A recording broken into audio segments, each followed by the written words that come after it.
எனக்கு ஹெல்ப் பண்றதுக்காக தான் நீங்க 2 பேருமே வந்திருக்கீங்க. ஆனா வீட்ல ஏங்க என்னங்க உங்க வீட்டில் உங்க அம்மா எங்களை பார்த்தாலே காண்டா வராங்க, அப்படியே டென்ஷன் ஆயிடுறாங்க. அதெல்லாம் எங்களுக்கு புரியாதானே? அதெல்லாம் நாங்கள் தப்பா எடுத்துக்க மாட்டோம். என்ன பெருசு? இல்ல சத்யா, எனக்கு தெரியும்.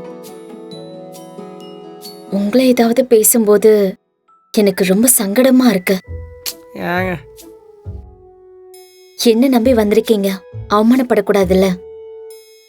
நான் உங்களுக்கு கொடுக்கற சம்பளம் நீங்க செய்யற வேலைக்கு தான். மத்தபடி உங்க சுயமரியாதைக்கு கஷ்டம் வர மாதிரி யார் நடந்துக்கிட்டாலும் என்னால அதை அலோவ் பண்ண முடியாது. அட என்னம்மா நீ பெரிய பெரிய வார்த்தையெல்லாம் பேசிக்கிட்டு இருக்க? நாங்க 2 பேரும் வேற யாரோ தானே. ஆம்பளை இல்லாத வீடு. எப்பவுமே நாங்க 2 பேரும் அடிக்கடி அந்த வீட்டுக்கு வந்துட்டு போனோம்னா சுத்தி இருக்கிறவங்க தப்பா தானே பேசுவாங்க.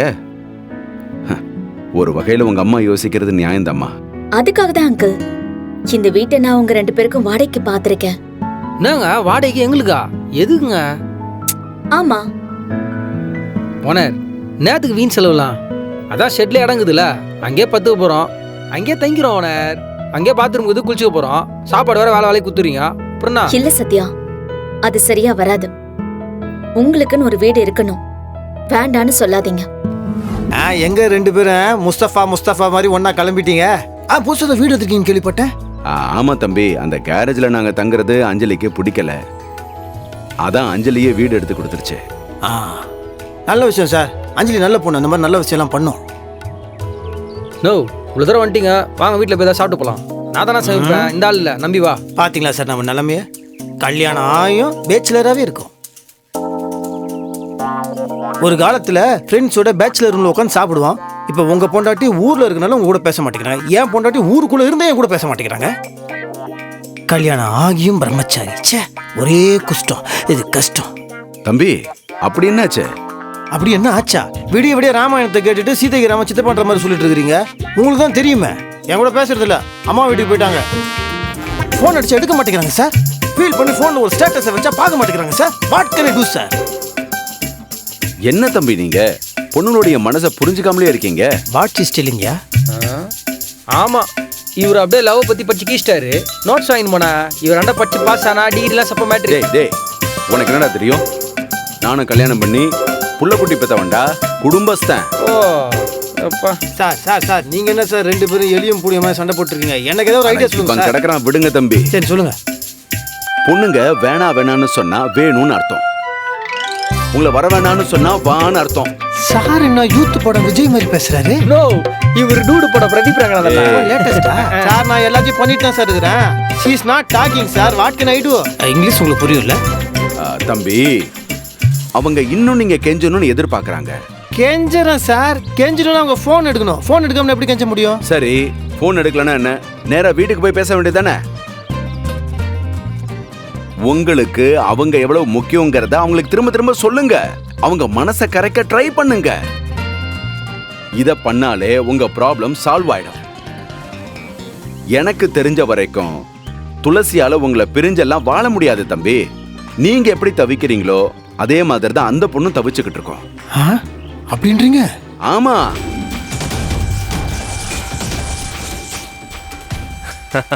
அந்த கத்திய பார்த்தல்ல, அந்த கத்தியில 1/4 இன்ச் அப்படியே உள்ள இறங்கிரும்.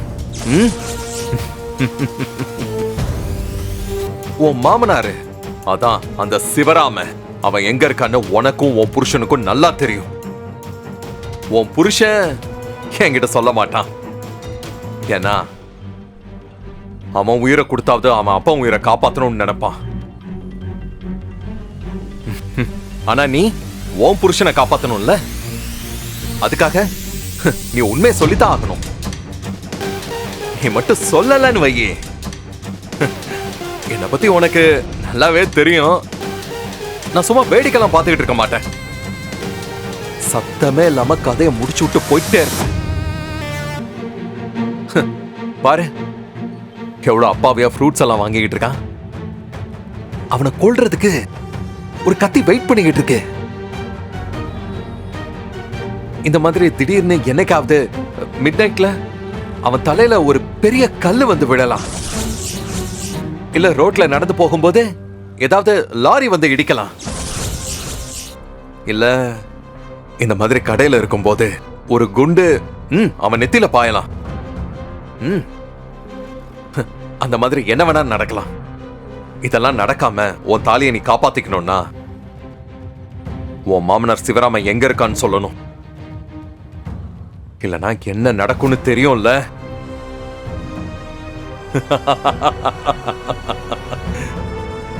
எங்க போயிட்டு அதுக்குள்ள ஏங்க ஏங்க ஐயோ ஐயோ ஐயோ ஐயோ ஏங்க ஏங்க என்னங்க பண்ணிட்டு இருக்கீங்க? நான் சொன்னேன் மே ஹெல்ப் யூன்னு. நான் உங்களுக்கு உதவி செய்யறேங்க. தொடப்பத்தை கொடுங்க. ஏங்க தொடப்பத்தை கொடுங்க.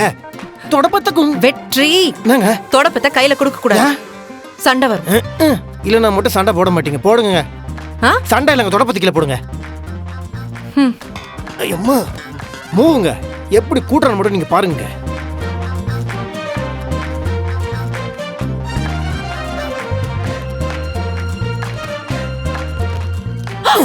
ஐயோ ஏன் இருங்க, கூட்டினா ஃபுல்லா அழகா கூட்டணுங்க. ஐயோ மாப்ள, நீங்க எதுக்கு இதெல்லாம் பண்ணிட்டு இருக்கீங்க? விடுங்க விடுங்க, நான் பண்றேன். அத மாப்ள, தொடப்பத்தை கொடுங்க மாப்ள. விடுங்கன்றல. நம்ம வீட்டு குப்பையை நான் கூட்டாம அவர் யார் கூட்ட போறா? ஐயோ நம்ம வீட்டு குப்பைதான். ஆனா இதெல்லாம் ஆம்பளைங்க பண்ற வேலை இல்ல, பொம்பளைங்க பண்ற வேலை. வேலை. என்ன ஆம்பளை வேலை பொம்பளை வேலை? உங்களுக்கு ஒரு விஷயம் தெரியுமா? நாங்க அரசியல்வாதிகள் எல்லாம் ஓட்டு கேட்கிற நேரத்துல அப்படியே ரோடுக்கு போய் அப்படியே கூட்டுற மாதிரி தொடப்பத்தோட ஒரு போஸ்ட் கொடுப்போம். ஆனா இன்னைக்கு நான் நிஜமாவே கூட்ட போறேன். எப்படி கூட்டுறேன், எப்படி வக்குறேன், எப்படி பெருக்கிறேன் நீங்க பாருங்களேன். மாப்ள அது வேற இது வேற மாப்ள. அது வேற இது வேற தான். ஆனா தொடப்பத்தை மட்டும் கொஞ்சம் பெருசா வாங்கிருக்கலாமே. ரொம்ப சின்னதா இருக்கு. துளசி சின்ன வயசுல சொன்னா கேட்க மாட்டேங்கற. நீ என்ன வேடிக்கை பார்த்துட்டு நிக்கற? அம்மா அவர் ஏதோ பெருசா சீன் போட்டுட்டு இருக்காரு, நீயும் பாரு. நீ சும்மா இரு, வேடிக்கை மட்டும் பாரு. நீங்க வீட்டு விட்டு வெளியே வந்ததுக்கு அப்புறம் அம்மா உங்களை தேடி வரதுக்கு நான் உங்களை தேடி வந்திருக்கணும். அதை நான் பண்ணல, அது தப்பு தான். அந்த தடியனை இங்க இருந்து தேடி கண்டுபிடிச்சு நான் கொண்டு வந்திருக்கணும். அதையும் பண்ணல, அதுவும் தப்பு தான். இங்க நான் வந்ததுக்கு அப்புறம் நீங்க என்கிட்ட சொன்னதுக்கு அப்புறமும் நான் இங்க இல்லாம போனது தப்பு. தப்பு இருக்கிறதுலயே அதுதான் பெரிய தப்பு. தப்பு தான், மிகப்பெரிய தப்பு தான். அது ஒத்துக்கிறேன். தயவு செய்து என்னை மன்னிச்சிருங்க. ஐ எம் வெரி வெரி சாரிங்க. ஏங்க நம்ம ரெண்டு பேரும் இப்படி பேசாம இருக்கிறதோ இல்ல சண்டை போடுறதோ இதெல்லாம் யாருமே ரசிக்க மாட்டாங்க. ரொம்ப லென்த்தா இழுத்துட்டு போதுங்க. ஏங்க இப்பதான் நம்ம ரெண்டு பேரும் சந்தோஷமா வாழவே ஆரம்பிச்சிருக்கோம். ஐயோ இவ்ளோ அக்கறை உள்ளவரு அன்னைக்கு நான் சொல்லும் போது இங்க வந்து இருந்திருக்கணும். ஏங்க நீங்க என்ன மறுபடியும் முதல் பரோட்டால இருந்து ஆரம்பிக்கிறீங்க? அங்க இருந்தானே எல்லாமே ஆரம்பிச்சது. அப்ப நான் இவ்வளவு நாள் பண்ணது எல்லாமே வேஸ்ட். துணி முடிச்சது வேஸ்ட், வீட கூட்டினது வேஸ்ட், மாப்பு போட்டது வேஸ்ட். அப்ப நான் பண்ணது எல்லாமே வேஸ்ட். அப்ப நான் பெஸ்ட் அப்படின்னு சொல்ல மாட்டேன். ஏன்? நீங்க தான் இருக்கிறதுலயே worst worst worst worst. ஏங்க ஏங்க நான் சொல்றது கொஞ்சம் கேளுங்க. போங்க. பேச